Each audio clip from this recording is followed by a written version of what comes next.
Olá, pessoal. Hoje eu vou falar sobre testes diagnósticos para o coronavírus.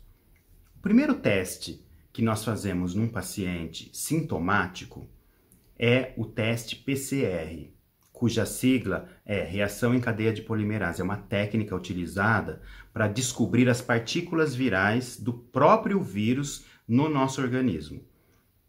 Como a porta de entrada para o nosso organismo normalmente é a região nasal e a região oral, então, esse exame é feito da seguinte maneira.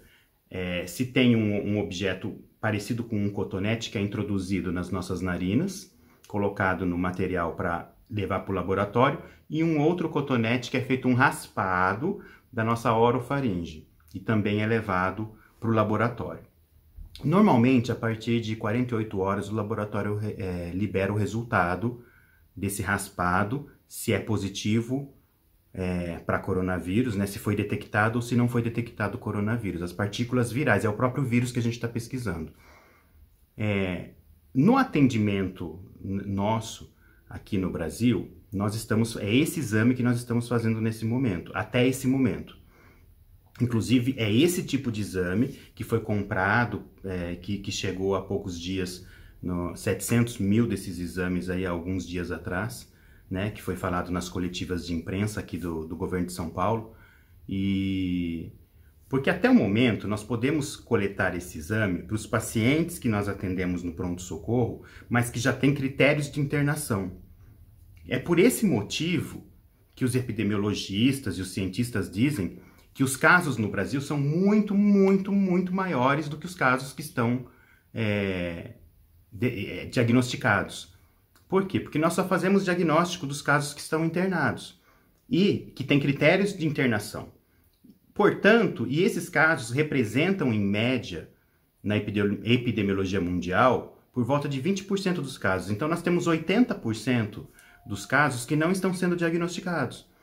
Muitos pacientes que nós atendemos no pronto-socorro, é evidente que eles estão com coronavírus, mas nós não podemos pedir o exame, porque ele não tem critério de internação. Então, nós liberamos o paciente, orientamos que a suspeita é coronavírus, afastamos ele do ambiente de trabalho, orientamos que ele não pode sair, que ele precisa ficar em quarentena, e damos as orientações para uma eventual piora. Caso ele tenha piora, ele retorna no pronto-socorro para nós atendermos novamente. Essa é a orientação do Ministério da Saúde, né? Por isso que está saindo na mídia que alguns pacientes vão uma vez, depois pioram e retornam, depois pioram e retornam, até serem internados. A maioria não vai evoluir para uma piora, né? Para internação. A grande maioria, mais de 80%, não tem essa piora. É uma minoria, aí 15, 20%, que acaba evoluindo para uma piora e a gente precisa internar. Nesse paciente internado, aí sim nós temos autorização para coletar o exame PCR para pesquisar a partícula viral. Algo importante a ser dito é necessário que essa pesquisa ocorra apenas após o 3º dia dos sintomas. Se for muito precoce essa coleta desse raspado, é muito provável que venha um falso negativo. Ou seja, a pessoa está contaminada, mas o exame, a sensibilidade do exame, ela não conseguiu captar a partícula viral ou o próprio vírus na região nasofaríngea do paciente. Que é necessário ter 5 partículas para cada ml de material coletado para que o laboratório consiga visualizar e identificar, detectar a partícula viral. Eu fiz esse exame há poucos dias, como eu estou muito exposto, atendendo pacientes de Covid todo o tempo. Eu fiz esse exame há poucos dias e vou mostrar agora o resultado para vocês. Como vocês podem ver no meu resultado, o que acontece? Aparece PCR, Covid, e aparece detectado ou não detectado. No meu caso, apareceu não detectado, porque eu não estava contaminado. E não evoluí com sintomas também. Eu fiz por uma precaução, porque muitas vezes em algumas situações, a pessoa pode ser um portador assintomático, ou seja, ele tem o vírus na região nasofaríngea, mas ele não apresenta sintomas. Esse paciente é o que agrava a contaminação de toda a comunidade, porque ele não está sabendo que ele está contaminado e ele está transmitindo para as outras pessoas. Então, O exame hoje que nós temos feito é o PCR para pesquisa da partícula viral. Há um outro exame que é o conhecido como teste rápido. Qual é o objetivo do teste rápido? É detectar anticorpos. Ele não é muito útil na fase inicial da infecção. Na fase inicial, o PCR para pesquisa da partícula viral é mais importante. Por que eu digo isso? Os testes rápidos, eles têm uma sensibilidade muito pequena. Alguns chegam a 50%, 60%. É uma sensibilidade pequena para detectar o anticorpo. Então, o que acontece? Como é feito esse exame? Quando o nosso organismo entra em contato com um vírus, com uma bactéria, com algum antígeno, com algum agente agressor que nos infecta, nós temos o sistema nosso de defesa, os plasmócitos, que vão produzir as imunoglobulinas, que são os anticorpos, que são os IgGs, que a gente fala, IgGs, IgM, são as imunoglobulinas que têm alguns tipos. Os tipos mais comuns que nós pesquisamos seria o IgA, o IgM e o IgG. A imunoglobulina A, imunoglobulina M, imunoglobulina G.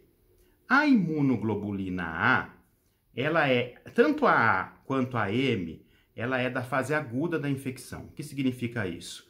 Que ela aparece, são as duas primeiras a aparecer, os dois primeiros anticorpos a aparecerem quando nós somos infectados por vírus ou bactérias, por exemplo. No caso do coronavírus, o que acontece? O IgA, ele é um pouco mais específico para infecções que ocorrem através das mucosas. Então, alguns laboratórios preferem utilizar a sorologia, pesquisar o IgA para a fase aguda e não o IgM. De modo geral, nos testes rápidos, você pesquisa o IgM e não o IgA. Então, existem duas maneiras de você pesquisar o anticorpo. Ou é através da coleta do sangue, que é a sorologia que é feita no laboratório, através da coleta do sangue, no frasco, no tubinho, ou você pode fazer o teste rápido, que é como se fosse um teste de gravidez pesquisando o beta-HCG. A diferença é o teste de urina, que se pesquisa o beta-HCG e aparece os risquinhos. A diferença é que aqui nós estamos procurando o anticorpo para sabermos se nós tivemos, por acaso, contato, se nós já tivemos contato com o coronavírus, né, com o vírus, se ele já nos infectou e se nós conseguimos produzir o anticorpo.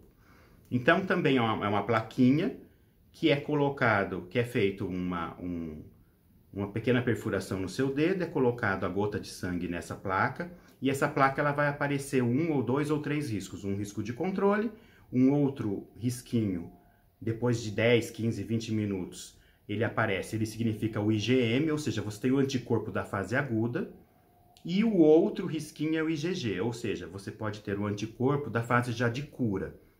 Então, nós temos o IgM e o IgA, que são dois anticorpos produzidos na fase aguda da doença, e nós temos o IgG, que é produzido mais na fase de cura. E quais são as possibilidades de resultados no caso da pesquisa dos anticorpos pelo teste rápido? Vocês vão visualizar agora que eu fiz também a pesquisa do IgA e do IgG através da sorologia pela coleta do sangue.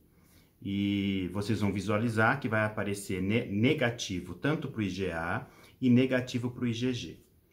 No caso do teste rápido, que nós faremos também, acredito que na população de modo geral, para pesquisa de anticorpo, que na verdade ele é interessante para uma triagem, para saber quem já teve contato e se contaminou e se curou e já tem o anticorpo, que já está imune, né? Já teria o IgG positivo, já estaria imune, fora da fase ativa da doença e curado.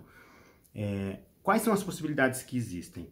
Gera um pouco de confusão a interpretação do exame. Por quê?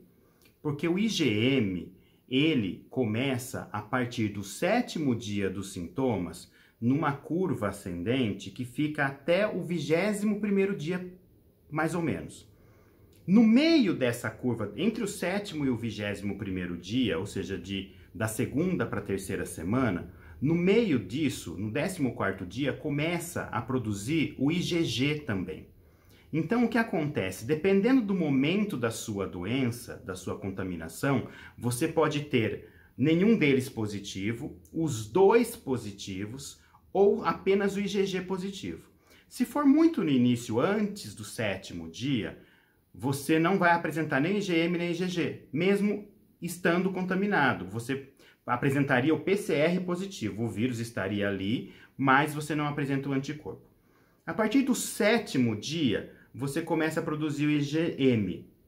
Então, quais as possibilidades do exame? Se você fizer o teste rápido e vier o IgM negativo e o IgG negativo, ou você não teve contato nenhum, ou se você tiver algum sintoma e for uma suspeita clínica da doença, você está muito no início que você não produziu o anticorpo ainda. Na segunda opção é o quê? Você tem o IgM positivo e o IgG, ou seja, você está do 7º dia até o 14º dia. Então, nesse período, você tem só o IgM positivo. Então, seria IgM positivo e IgG negativo. O que significa isso? Significa que você está doente, você está infectado na fase ativa da doença, ou seja, no início da doença, seguramente ainda com... Se fizer o PCR também nesse momento, pesquisando a partícula, você vai ter a partícula viral, você está com o IgM positivo e você ainda não conseguiu converter, seu organismo não produziu o IgG, que é o anticorpo da fase de cura, que pode ficar no seu organismo alguns anos. Então, nesse momento, você tem que ser afastado e ficar em repouso e seguir todas as orientações médicas para o tratamento. Qual a segunda opção? O IgM... Um pouco mais para frente, o que acontece? IgM positivo e IgG positivo, ou seja, no 15º dia dos sintomas, 16º dia dos sintomas, entre o 14º dia e até o 21º, dos 14 aos 21 dias após os sintomas, você vai ter tanto o IgM quanto o IgG positivo. Então, se nós tivermos um paciente IgM e IgG positivo, o que significa? Que ele está no meio do período da infecção. Ele não está nem no início e ainda não está curado. Ele também tem que ser afastado. Se ele fizer o PCR, provavelmente virá positiva ainda a partícula viral. E ele tem que ser afastado porque ele está na fase da doença ainda. Mas já é uma fase posterior a só o IgM positivo. O IgM positivo ele está no início, nos primeiros do 7º dia ao 14º, ou seja, na segunda semana. Se tiver o IgM positivo e IgG positivo, ele já está na terceira semana dos sintomas, que é do 14º dia ao 21º, porque o 14º dia que começa o IgG, ele já tem o IgM desde o início e depois ele começa o IgG. E daí até o 21º dia. No 21º dia, normalmente o IgM já caiu a titulação e deixa de existir. E fica só o IgG que começou no 14º dia. Então o que acontece? Se você fizer, qual é a outra possibilidade do resultado? IgM negativo e IgG positivo. Parabéns! Você entrou em contato, você teve a infecção, você não teve nada mais grave, felizmente, e você está vacinado. É o que se imagina pelas pesquisas, né? E é o que normalmente ocorre. Você tem uma doença, você cria o anticorpo IgG e você está curado da doença. Algo interessante, quando nós éramos crianças, no interior, o que acontecia? Talvez vocês tenham também histórias parecidas para relembrar. Muitas mães faziam o quê? Elas, quando tinham filhas mulheres, é de conhecimento da população que a rubéola na gravidez, ela causa transtornos graves, inclusive malformações fetais, situações terríveis, pode causar situações terríveis para o feto, malformações e por esse motivo, como não havia, eu acredito quando éramos crianças, tanto acesso à vacina da rubéola como nós temos hoje, quando surgia uma menina contaminada com rubéola no bairro, o que muitas mães faziam? Levava todas as outras meninas, as filhas dela, as crianças, mulheres, todas para brincarem junto, para se contaminarem com o vírus da rubéola, porque é um vírus muito pouco letal, né? Praticamente ele é muito pouco letal. As pessoas jamais fariam isso com coronavírus, jamais fariam isso com uma poliomielite, jamais fariam isso com com sarampo, por exemplo, mas no caso da rubéola, muitas crianças faziam. Não é o indicado, nós temos vacina, não há necessidade nenhuma de fazer isso hoje em dia, mas elas faziam. E o que era isso? Isso era uma imunização ativa, ou seja, elas provocavam a doença na menina, a menina tinha o quadro viral, né, se contaminava, tinha a doença, produzia o anticorpo, e se for feito depois a sorologia dessa criança, vai aparecer lá o IgG positivo. No início da doença apareceria o IgM positivo para a rubéola e o IgG.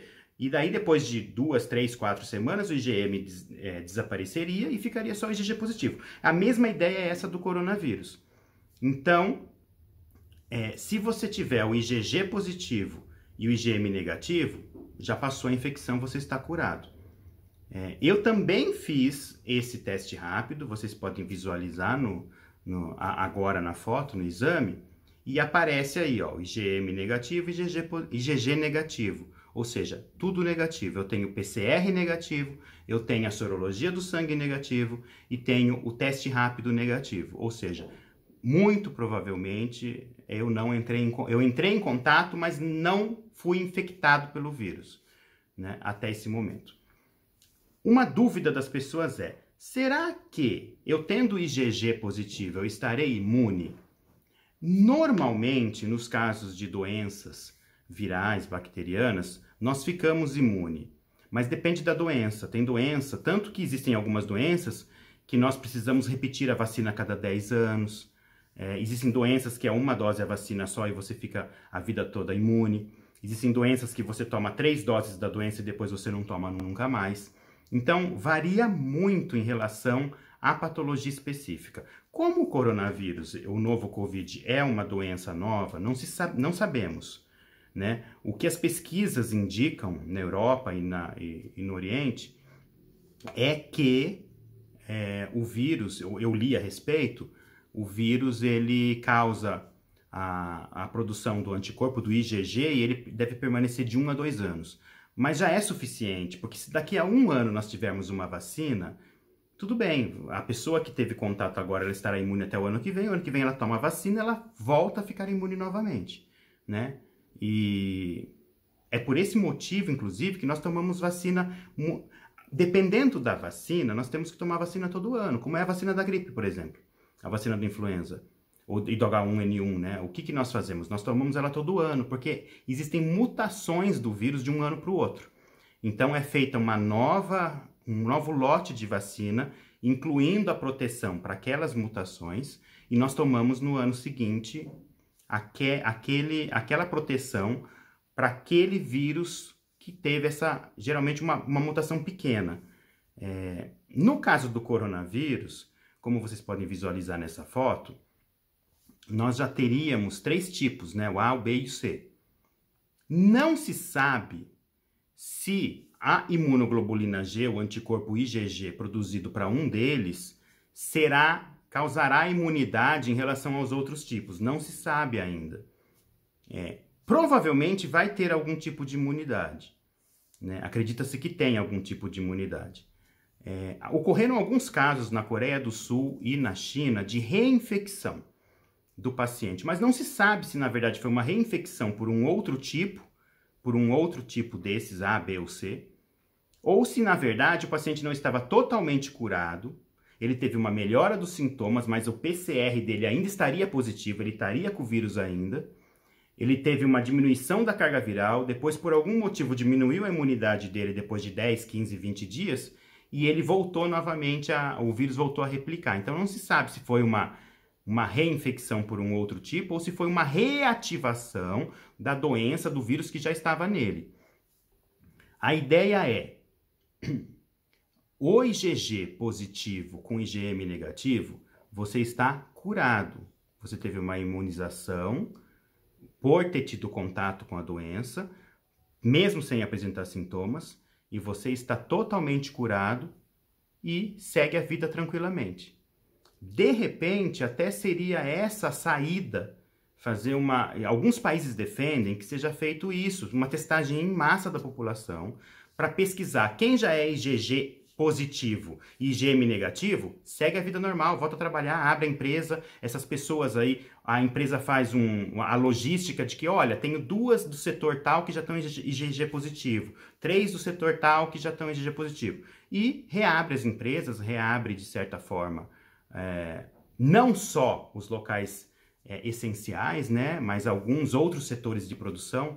Você de repente reabre fazendo uma testagem em massa, você descobrindo quem já teve contato e quem já é positivo, quem já está curado, quem provavelmente terá imunidade, muito provavelmente terá imunidade, e essa pessoa volta a trabalhar e reabre alguns locais que não são só os essenciais, né? E você consegue fazer uma distinção e uma separação da população que já teve contato e está curada, e daquela população que ainda é vulnerável a se contaminar. Seria uma ideia que alguns países estão seguindo. A Coreia do Sul seguiu essa ideia e pelo jeito parece que deu certo no caso deles, porque a Coreia do Sul é um dos países que tem o menor índice, né, de infecção, de mortalidade, assim, os índices deles são melhores do que do restante do mundo no caso dessa pandemia. Então, é algo a se pensar.